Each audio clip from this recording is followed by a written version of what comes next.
Danger de la baisse de foi.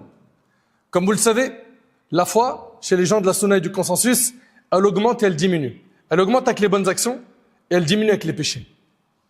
Et aujourd'hui, on vit une époque où non seulement les gens font des péchés, mais ils se vantent de les faire. Et ils les affichent sur les réseaux sociaux. Et ces mêmes personnes-là ne comprennent pas pourquoi est-ce qu'ils n'arrivent plus à retrouver la saveur de la foi, cette saveur qu'ils avaient goûtée auparavant. On est en train de parler de quoi là? De la foi. Ça doit être le sujet central de ta vie. Ça doit être la chose la plus importante dans ta vie. Ça doit être la priorité des priorités dans ta vie. Ta foi. Car tu l'as aujourd'hui, demain tu peux la perdre. Vous avez vu quand une personne se convertit à l'islam, la mosquée est pleine d'émotions, n'est-ce pas? On est heureux, on prend dans les bras. Et dans cette joie, souvent, il y a une peur qui accompagne cette joie. C'est quoi? C'est la peur qu'il dévie. Cette peur que tu as pour ton frère ou ta sœur qui vient de se convertir, cette peur qu'il lâche la religion, tu devrais l'avoir en centuple pour toi. Parce qu'il n'y a aucune garantie que tu meurs sur ce chemin. Le chemin de la foi, de la religion. Et lorsqu'on regarde notre bien-aimé alayhi salatu wassalam, le modèle qu'Allah tabaraka wa ta'ala a envoyé à l'humanité, le prophète sallam craignait et redoutait une chose. Selon toi, quelle était cette chose? Certaines choses peuvent nous venir tout de suite à l'esprit. Mais tu n'imagines peut-être pas que le prophète sallam craignait la rechute. Il craignait et il redoutait l'égarement. D'après Anas radiyallahu anhu, regarde bien ce que rapporte Anas. Anas, le compagnon du prophète sallam, dit que le prophète sallam disait fréquemment. Qu'est-ce qu'il disait fréquemment? Il disait Ya muqallib al-qulub, thabbit qalbi ala dinik. Allahu Akbar. Ô toi qui fais tourner les cœurs, affermis mon cœur sur ta religion. J'ai dit, donc c'est Anas, ô messager d'Allah, nous avons cru en toi et en ce avec quoi tu es venu. As-tu peur pour nous? Le prophète sallam a dit oui. Certes, les cœurs sont entre deux doigts parmi les doigts d'Allah. Il les fait tourner comme il le veut. Et c'est rapporté par At-Tirmidhi. C'est-à-dire quoi? Nos cœurs sont entre les deux doigts du miséricordieux. Il les fait changer d'état quand il le veut. Et combien on en a vu? Des gens qui étaient attachés au Coran et qui sont tombés bas dans les péchés. Combien on en a vu? Des gens qui étaient dans la da'wah, dans l'humanitaire, dans le social, qui étaient utiles, qui ont fait des grandes choses. Et certains parmi eux sont tombés bas. Un tel a une baisse de foi qui l'a foudroyé. Il s'est retrouvé à lâcher la pratique religieuse. Un autre qui a apostasié. Une autre qui a enlevé son hijab. Et c'est pas l'enlever simplement. Elle l'enlève et elle en fait une vidéo. Mais elle ne sait pas qu'à travers cette vidéo, elle qui était prise pour modèle, eh ben, il y a des gens qui pensent maintenant à faire comme elle. Le prophète, alayhi salatu wassalam, notre bien-aimé, il jurait le plus souvent, comme cela est rapporté par le Bukhari, en disant « La wa muqallib al-qulub ». Il disait non par celui qui tourne les cœurs. Non par celui qui tourne les cœurs, pour montrer notre dépendance envers lui et enseigner que personne n'est à l'abri des épreuves, quel que soit son niveau de science. N'importe quelle épreuve qui te touche, qui touche le matériel ou ta santé, elle est surmontable. L'épreuve la plus difficile, c'est celle qui touche ta foi. Car si tu perds ta foi, tu as tout perdu. L'argent, tu l'as perdu, c'est pas grave. Peut-être que des occasions se présenteront et tu auras de nouveau de l'argent. Tu as perdu la santé, peut-être que tu vas la retrouver. Et si tu la retrouves pas, c'est des récompenses sur le qiyam. Mais si tu perds ta foi, tu as tout perdu. Combien d'hommes et de femmes qui vivaient autrefois dans la droiture, ils étaient attachés au Coran, ils étaient attachés à la prière, à la fréquentation des pieux, ils goûtaient à la sérénité de la foi, à la douceur de l'obéissance. Leur cœur était apaisé, leur visage illuminé, leur vie structurée autour des actes d'adoration, des assemblées de sciences et des bonnes œuvres. Mais peu à peu, sans s'en rendre compte, des relâchements se sont installés. D'abord, ça a commencé par quoi? Par le fait de détacher le lien avec le livre d'Allah. on ne l'écoute plus, on ne le lit plus, on ne le médite plus. C'est la première porte. Le détachement avec le livre d'Allah. Puis sont venus des manquements. L'ouverture des portes du haram. Il commence à regarder le haram. Et il a ouvert toutes les portes du haram. Elle a ouvert toutes les portes du haram. Puis progressivement, la prière elle a été mise de côté. On la faisait de manière bancale, plus de prière. Puis, cette personne-là s'est enfoncée sans savoir que le haram t'exposera à de lourdes conséquences. Sur terre, sans compter dans l'au-delà. Ces gens-là, avec leur baisse de foi, qu'ils ont provoqué eux-mêmes, et c'est un point hyper important, c'est qu'Allah tabaraka wa ta'ala, il est juste. Il guide ceux qui cherchent la guider. Il guide ceux qui cherchent la guider. Et ceux qui s'égarent l'ont fait de leur propre chef. Ils ont voulu eux-mêmes l'égarement pour eux. Leurs cœurs se sont endurcis. La lumière qui apparaissait sur leur visage s'est éteinte. Et ils ont commencé à banaliser les péchés. Qu'Allah subhanahu wa ta'ala nous en préserve.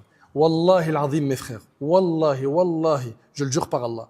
On est en train de parler d'un sujet, il est hyper important. Ne te sens pas à l'abri. Non, il est en train de parler de quelqu'un d'autre. Ça m'arrivera jamais. Personne n'est à l'abri. On a connu des gens qui ont eu des baisses de foi terribles et se sont retrouvés à faire des choses atroces. Et wallahi, je sais de quoi je parle. Tout cela à cause de négligences progressives qui ont fini par les éloigner complètement de la voie droite. Maintenant, voyons ce que la religion nous dit à ce sujet. Allah Azza wa Jalla nous dit أَفَتَتَّخِذُونَهُ وَذُرِّيَّتَهُ أَوْلِيَاءَ مِنْ دُونِي وَهُمْ لَكُمْ عَدُوٌّ بِئْسَ لِلظَّالِمِينَ بَدَلًا. Allah, en parlant du diable, il dit « Le prendrez-vous ainsi que sa descendance pour mettre en dehors de moi ?» Vous prenez le diable et sa descendance pour mettre en dehors de moi, nous dit Allah. C'est le diable qui vous commande. Le prendrez-vous, c'est-à-dire le diable ainsi que sa descendance, pour mettre en dehors de moi, alors qu'ils vous sont ennemis? Quel détestable échange font là les transgresseurs. Wallahi, vous avez fait un mauvais calcul. Vous étiez sur le khair, vous étiez sur la voie de la religion, de la guidée, sur la voie du Coran et de la Sunna. Et vous avez provoqué votre perte en vous détachant du din d'Allah, en suivant les pas du diable. Le livre d'Allah a sévèrement blâmé ceux qui chutent et dévient après avoir été guidés en annonçant leur perte. وَمِنَ النَّاسِ مَنْ يَعْبُدُ اللَّهَ عَلَى حَرْفٍ فَإِنْ أَصَابَهُ خَيْرٌ اطْمَأَنَّ بِهِ وَإِنْ أَصَابَتْهُ فِتْنَةٌ انقلب على وجهه خسر الدنيا والآخرة ذلك هو الخسران المبين. Allah Ta'ala dit, il est des hommes qui adorent Allah de manière conditionnelle et hésitante. Ils adorent Allah de manière conditionnelle et hésitante. Si un bien mondain lui arrive, il s'en rassure. Mais s'il est frappé par la moindre épreuve, il se détourne de la religion d'Allah. Il se détourne de la religion d'Allah, perdant ainsi ce bas monde et l'au-delà. Telle est la perte manifeste. Et en montrant cela, ils sont en train de faire quoi en fait? Suivre les pas du diable. Suivre les pas du diable. C'est pourquoi Ibn Abi Mulaika, rahimahullah, c'est un parmi les plus prédécesseurs, il disait Allahumma inna na'udhu bika an narji'a ala a'qabina aw an nuftana an dinina. Il disait, oh Allah, nous cherchons refuge auprès de toi contre le fait de revenir sur nos pas ou d'être éprouvés dans notre religion. C'est la pire des épreuves. Mon frère, ma sœur, toi qui te reconnais, toi qui vis cette chute spirituelle, toi qui es en train de vivre aujourd'hui cette crise au niveau de ta foi, sache que malheureusement tu as fait de mauvais calculs. Pourquoi je te dis ça? Parce qu'en réalité, si tu regardes bien, c'est toi qui as provoqué cet éloignement de ta religion par toi-même. Par toi-même. Allah subhanahu wa ta'ala nous a informé que même son prophète alayhi salatu wassalam a besoin de l'assistance d'Allah et de son affermissement, sans quoi il pourrait dévier. Allah ta'ala il dit au prophète sallam وَلَوْلَا أَنْ ثَبَّتْنَاكَ لَقَدْ كِدْتَ تَرْكَنُ إِلَيْهِمْ شَيْئًا قَلِيلًا. Si nous ne t'avions pas raffermi, tu aurais bien failli pencher quelque peu vers eux. Subhanallah, Cheikh Saadi il dit, si telle fut la condition du prophète sallam, qui est la plus parfaite des créatures, alors que dire de tout autre en dehors de lui?